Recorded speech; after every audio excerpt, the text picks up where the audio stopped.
Chapter 18. How Kissing Was Discovered. An August evening, calm, golden, dewless, can be very lovely. At sunset, Felicity, Cecily, and Sarah Ray, Dan, Felix, and I were in the orchard, sitting on the cool grasses at the base of the pulpit stone. In the west was a field of crocus sky over which pale cloud blossoms were scattered. Uncle Roger had gone to the station to meet the travelers, and the dining-room table was spread with a feast of fat things. "It's been a jolly week, take it all round," said Felix, "but I'm glad the grown-ups are coming back tonight, especially Uncle Alec. I wonder if he'll bring us anything," said Dan. "I'm thinking long to hear all about the wedding," said Felicity, who was braiding timothy stalks into a collar for Pat. "You girls are always thinking about weddings and getting married," said Dan, contemptuously.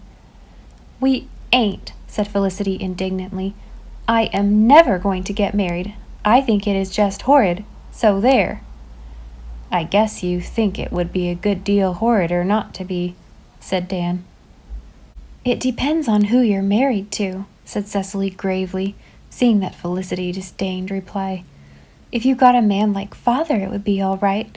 But s'posen you got one like Andrew Ward, he's so mean and cross to his wife that she tells him every day she wishes she'd never set eyes on him." "Perhaps that's why he's mean and cross," said Felix. "I tell you it isn't always the man's fault," said Dan darkly. "When I get married, I'll be good to my wife, but I mean to be boss. When I open my mouth, my word will be law." "If your word is as big as your mouth, I guess it will be," said Felicity cruelly. "I pity the man who gets you, Felicity King, that's all," retorted Dan. "Now don't fight," implored Cecily. "Who's fighting?" demanded Dan. "Felicity thinks she can say anything she likes to me, but I'll show her different." Probably, in spite of Cecily's efforts, a bitter spat would have resulted between Dan and Felicity, had not a diversion been effected at that moment by the Story Girl, who came slowly down Uncle Stephen's walk. "Just look how the Story Girl has got herself up," said Felicity. "Why, she's no more than decent." The Story Girl was barefooted and bare-armed, having rolled the sleeves of her pink gingham up to her shoulders. Around her waist was twisted a girdle of the blood-red roses that bloomed in Aunt Olivia's garden. On her sleek curls she wore a chaplet of them, and her hands were full of them. She paused under the outmost tree in a golden-green gloom, and laughed at us over a big branch. Her wild, subtle, nameless charm clothed her as with a garment. We always remembered the picture she made there, and in later days when we read Tennyson's poems at a college desk, we knew exactly how an Oread, peering through the green leaves on some haunted knoll of many-fountained Ida, must look. "Felicity," said the Story Girl reproachfully, "what have you been doing to Peter? He's up there sulking in the granary and he won't come down, and he says it's your fault. You must have hurt his feelings dreadfully." "I don't know about his feelings," said Felicity with an angry toss of her shining head, "but I guess I made his ears tingle all right. I boxed them both good and hard." "Oh, Felicity, what for?" "Well, he tried to kiss me, that's what for," said Felicity, turning very red, "as if I would let a hired boy kiss me. I guess Master Peter won't try anything like that again in a hurry." The Story Girl came out of her shadows and sat down beside us on the grass.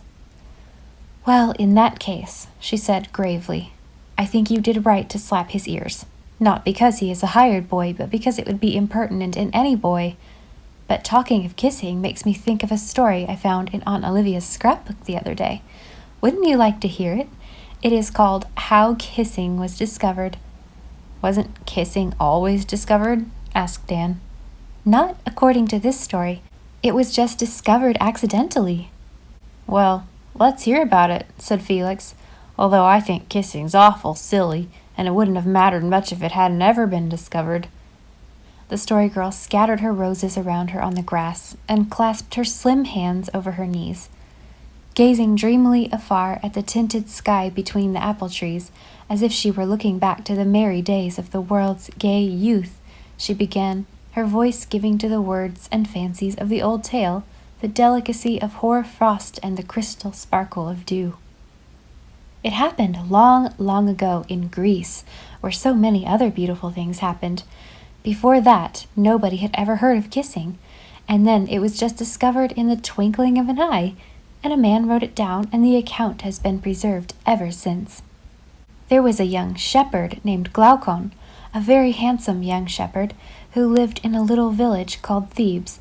It became a very great and famous city afterwards, but at this time it was only a little village, very quiet and simple, too quiet for Glaucon's liking. He grew tired of it, and he thought he would like to go away from home and see something of the world.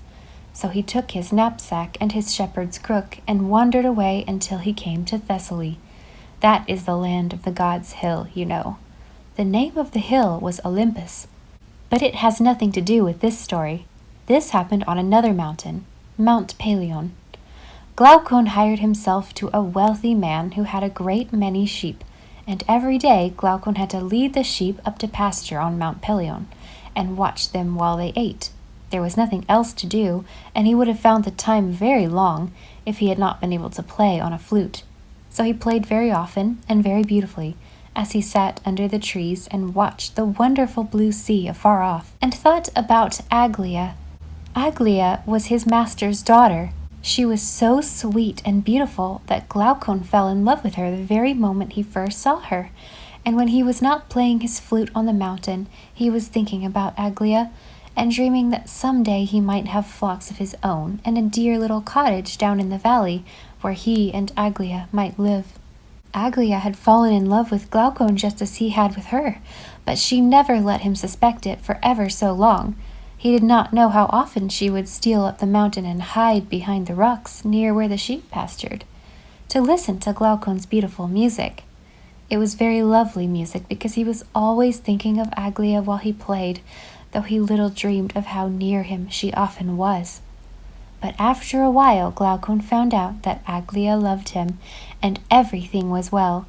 Nowadays, I suppose a wealthy man like Aglia's father wouldn't be willing to let his daughter marry a hired man, but this was in the golden age, you know, when nothing like that mattered at all.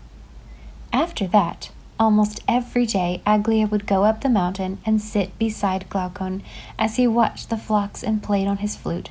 But he did not play as much as he used to, because he liked better to talk with Aglaia, and in the evening they would lead the sheep home together. One day Aglaia went up the mountain by a new way, and she came to a little brook. Something was sparkling very brightly among its pebbles. Aglaia picked it up, and it was the most beautiful little stone that she had ever seen. It was only as large as a pea, but it glittered and flashed in the sunlight with every color of the rainbow. Aglaia was so delighted with it that she resolved to take it as a present to Glaucon. But all at once she heard a stamping of hoofs behind her, and when she turned she almost died from fright, for there was the great god Pan, and he was a very terrible object, looking quite as much like a goat as a man. The gods were not all beautiful, you know, and beautiful or not, nobody ever wanted to meet them face to face. "Give that stone to me," said Pan, holding out his hand. But Aglaia, though she was frightened, would not give him the stone. "I want it for Glaucon," she said. "I want it for one of my wood nymphs," said Pan, "and I must have it." He advanced threateningly, but Aglaia ran as hard as she could up the mountain. If she could only reach Glaucon, he would protect her. Pan followed her, clattering and bellowing terribly, but in a few minutes she rushed into Glaucon's arms. The dreadful sight of Pan, and the still more dreadful noise he made, so frightened the sheep that they fled in all directions. But Glaucon was not afraid at all, because Pan was the god of shepherds, and was bound to grant any prayer a good shepherd, who always did his duty, might make. If Glaucon had not been a good shepherd, dear knows what would have happened to him and Aglaia. But he was, and when he begged Pan to go away and not frighten Aglaia any more, Pan had to go, grumbling a good deal, and Pan's grumblings had a very ugly sound. But still he went, and that was the main thing. "Now, dearest, what is all this trouble about?" asked Glaucon, and Aglaia told him the story. "But where is the beautiful stone?" he asked when she had finished. "Didst thou drop it in thy alarm?" No, indeed, Aglaia had done nothing of the sort. When she began to run, she had popped it into her mouth, and there it was, still quite safe. Now she poked it out between her red lips, where it glittered in the sunlight. "Take it," she whispered. The question was, how was he to take it? Both of Aglia's arms were held fast to her sides by Glaucon's arms, and if he loosened his clasp ever so little, he was afraid she would fall, so weak and trembling was she from her dreadful fright. Then Glaucon had a brilliant idea. He would take the beautiful stone from Aglia's lips with his own lips. He bent over until his lips touched hers, and then he forgot all about the beautiful pebble, and so did Aglia. Kissing was discovered. "What a yarn," said Dan, drawing a long breath, when we had come to ourselves and discovered that we were really sitting in a dewy Prince Edward Island orchard, instead of watching two lovers on a mountain in Thessaly in the Golden Age. "I don't believe a word of it." "Of course, we know it wasn't really true," said Felicity.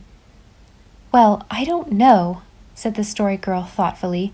"I think there are two kinds of true things that are, and true things that are not, but might be." "I don't believe there's any but the one kind of trueness," said Felicity. "And anyway, this story couldn't be true. You know there was no such thing as a god Pan." "How do you know what there might have been in the Golden Age?" asked the Story Girl, which was indeed an unanswerable question for Felicity. "I wonder what became of the beautiful stone," said Cecily. "Likely Aglia swallowed it," said Felix practically. "Did Glaucon and Aglia ever get married?" asked Sarah Ray. "The story doesn't say. It stops just there," said the Story Girl. "But of course they did. I will tell you what I think. I don't think Aglia swallowed the stone. I think it just fell to the ground, and after a while they found it. And it turned out to be of such value that Glaucon could buy all the flocks and herds in the valley and the sweetest cottage, and he and Aglia were married right away." "But you only think that," said Sarah Ray. "I'd like to be really sure that was what happened." "Oh, bother, none of it happened," said Dan. "I believed it while the Story Girl was telling it, but I don't now. Isn't that Wheels?" Wheels it was. 2 wagons were driving up the lane. We rushed to the house, and there were Uncle Alec and Aunt Janet and Aunt Olivia. The excitement was quite tremendous. Everybody talked and laughed at once, and it was not until we were all seated around the supper table that conversation grew coherent. What laughter and questioning and telling of tales followed! What smiles and bright eyes and glad voices! And through it all, the blissful purrs of Patty, who sat on the window-sill behind the Story Girl, resounded through the din like Andrew McPherson's bass, just a burr the whole time. "Well, I'm thankful to be home again," said Aunt Janet, beaming on us. "We had a real nice time, and Edward's folks were as kind as could be, but give me home for a steady thing. How has everything gone? How did the children behave, Roger?" "Like models," said Uncle Roger. "They were as good as gold most of the days." There were times when one couldn't help liking Uncle Roger.